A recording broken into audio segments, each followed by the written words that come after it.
Je... Qu'est-ce que c'était que cet épisode?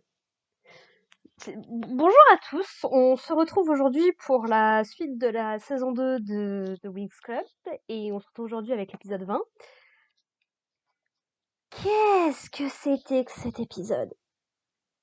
Quand je vous dis qu'il y a des sérieux problèmes d'écriture avec cette saison, bon avec la série en général mais cette saison en particulier quand même. Donc en gros, dans cet épisode-là, nos personnages sont des abrutis profonds. Et Darkar a réussi son plan diabolique pendant que les Winx et les spécialistes sont en train de faire du ski.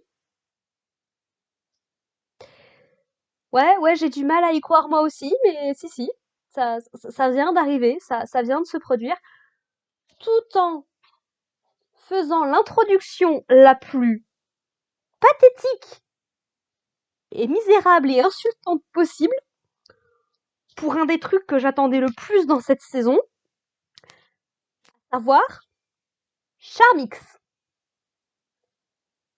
Je ne, je ne comprends pas. J'ai essayé de trouver des informations sur la production de cette saison, savoir s'il y avait des trucs. Bon, j'ai pas cherché très loin, donc j'ai rien trouvé. Mais, mais qu'est-ce qui se passe dans cette saison? Donc, grosso modo, en fait, Faragonda trouve que les Winx sont beaucoup trop hostiles les unes envers les autres, ce qui est pas totalement faux. Ça, pour le coup, je dois bien avouer que c'est une partie qu'ils ont plutôt bien mis en avant ces derniers temps. Et du coup, donc, elle décide de les envoyer en vacances dans les fameuses terres sauvages où la magie ne fonctionne pas. Faragonda, as-tu elle le dit elle-même, hein, oui, Darkar, il a 3 parties du codex, oui. Sinon, ces vacances, qu'est-ce que vous en pensez? What? Juste, what?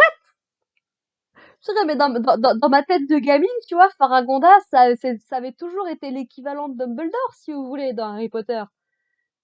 Tu sais, c'est ces directeurs, ces vieux magiciens pleins de sagesse, de pouvoir, machin et tout.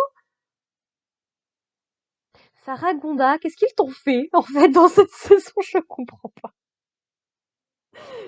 Donc, ouais, elle envoie littéralement les Winx en vacances avec les spécialistes. D'ailleurs, on voit pas Elia, hein. Il est pas là. Elia, c'est pareil. Je l'ai pas mentionné dans l'épisode dernier. Ça fait partie des autres points de l'histoire, mais alors totalement oublié par les scénaristes. Elia a disparu. Ok. Donc Flora a même pas son petit copain. Bon, truc amusant, j'aime bien parce que du coup, Layla, elle se dit, ah, franchement, je me demande si je restais là, quelqu'un le remarquerait. Et quant à Tekna et Musa, bon bah elles arrivent pas à communiquer correctement avec Timmy et Riven, donc elles se défoulent sur eux en fait. Ça fait toujours, ça fait partie des trucs qui m'ont toujours fait rire dans les trucs romantiques.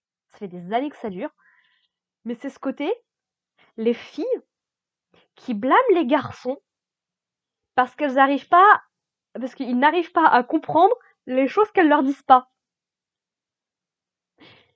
Je sais pas, moi dans ma tête, la communication ça va dans les deux sens, hein. Bon, je sais que j'ai jamais été très très normale dans ce genre de choses. Mais non, en fait, ouais, non, franchement, la série s'est mise en pause pendant cet épisode parce que même au niveau de l'intrigue principale, puisque Darkar réussit littéralement dans cet épisode-là à récupérer le codex des Minifées, bah en fait, c'est le professeur Avalon qui était en train de chercher des plantes avec le professeur Palladium.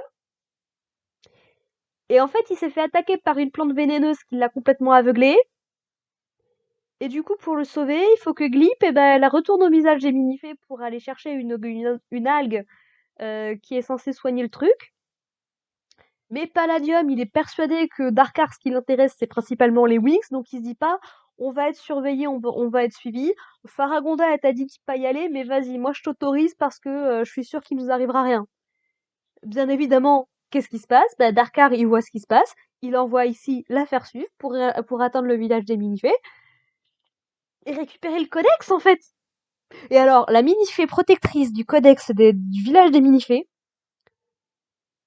c'est peut-être quelque part celle qui fait le plus de trucs pour défendre son codex en termes de pouvoir magique pur, mais c'est aussi celle qui abandonne le plus facilement, je trouve. C'est très paradoxal, mais... Alors, petit passage que j'ai bien aimé, du coup, il y a Icy qui utilise sa magie pour soigner la bosse que Glip s'est fait sur le chemin parce qu'elle s'est pris une branche. Voilà.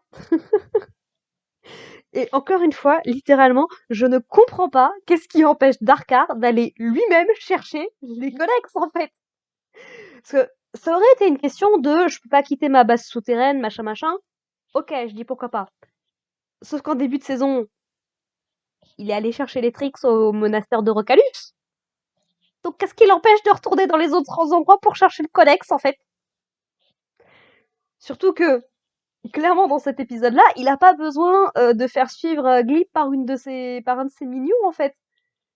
Parce qu'il continue à voir ce que fait la minifée, peu importe l'endroit où elle se trouve. Donc est-ce qu'on s'en fout qu'elle se fasse suivre par quelqu'un d'autre? Et le pire, c'est qu'encore une fois, donc le village des minifées, on l'aperçoit très brièvement dans cet épisode-là. Encore une fois, occasion manquée de fou. Et bah non, il est pas protégé par quelque chose de particulier. Non, non, c'est juste un village paumé dans la forêt. Donc clairement, Darkar, tu foutais quoi pendant tout ce temps, mon gars? Surtout au tout début quand t'as capturé les minifées. Il te suffisait littéralement de continuer à chercher les bois pendant 5 minutes, en fait. Ah non, mais cette saison, je vous assure, mais c'est la désillusion. Autant, bon, la saison 1 avait ses défauts. Mais globalement, elle restait à peu près raccord avec mes souvenirs. Ah, mais la saison 2, là, cet épisode, il m'a achevé avec le Charmix, hein. Donc en gros, nos fées sont parties faire du ski. Bon, elle mentionne en plus qu'il va bientôt faire nuit, que c'est une mauvaise idée, machin et tout. Et en fait, elles prennent un téléphérique pour aller jusqu'au sommet de la montagne pour ensuite pouvoir redescendre, en ski ou en snowboard en fonction de qui a pris quoi. Petite rivalité Riven Sky, alors que c'est Layla qui arrive à s'en sortir sans problème. Et en fait, c'est quand ils décident de redescendre, de reprendre le téléphérique. Bon, du coup, je comprends pas trop dans quel sens ils ont fait leur truc, mais d'accord.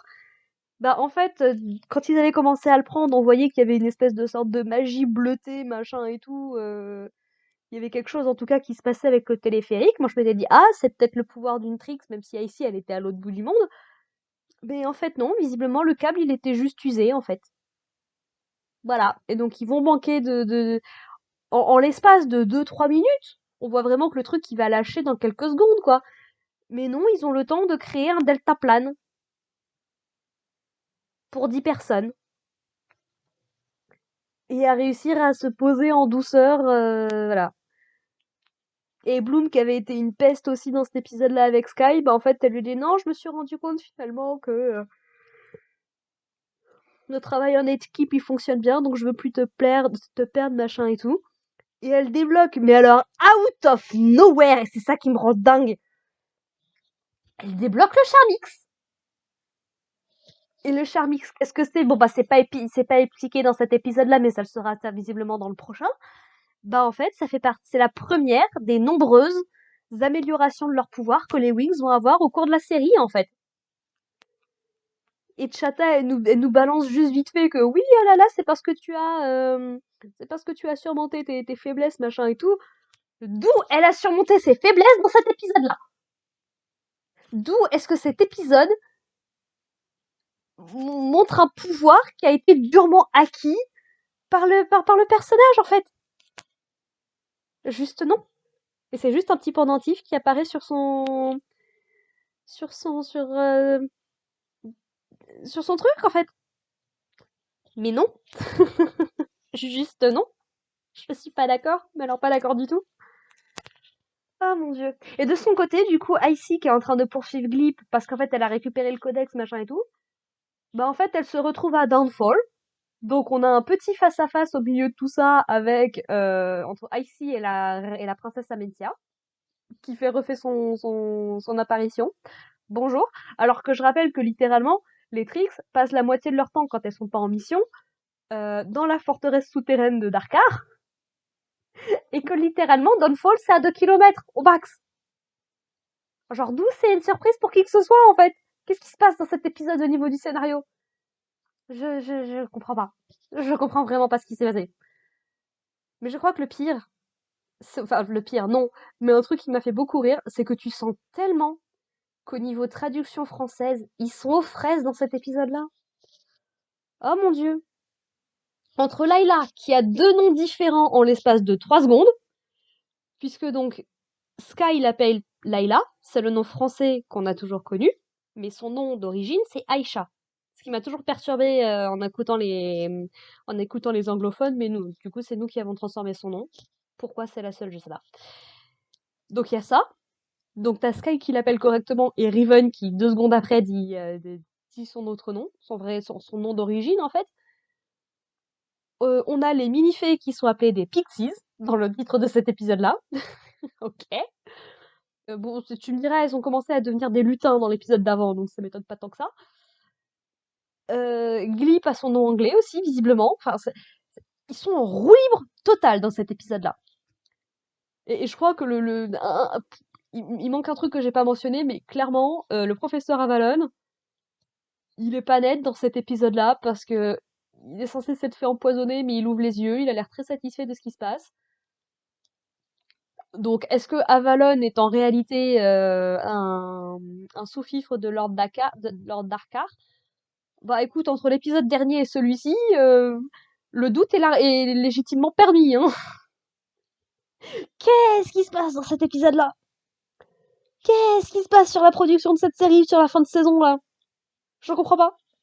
Enfin, déjà sur la moitié, mais sur la saison dans son ensemble, en fait, qu'est-ce qui se passe? Je veux des réponses. Si vous avez des infos, des trucs, n'hésitez pas à me les partager en commentaire parce que ah, quelque part cet épisode était très drôle, hein. Ah ça on peut pas lui enlever, mais enfin bref.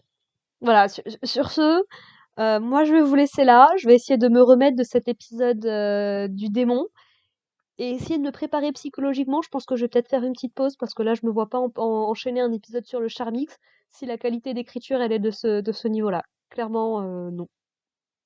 Non. Non, non. Voilà, voilà. Bah, sur ce, écoutez, on se retrouve la semaine prochaine pour, je l'espère, un épisode qui aura gagné ses scénaristes. Ce serait bien. Si vous les avez trouvés quelque part, n'hésitez pas. Alors, c'est une alerte enlèvement parce qu'apparemment, il s'est passé un truc dans les studios. Et puis, bah, voilà. En attendant, portez-vous bien, les gens. Allez, bye.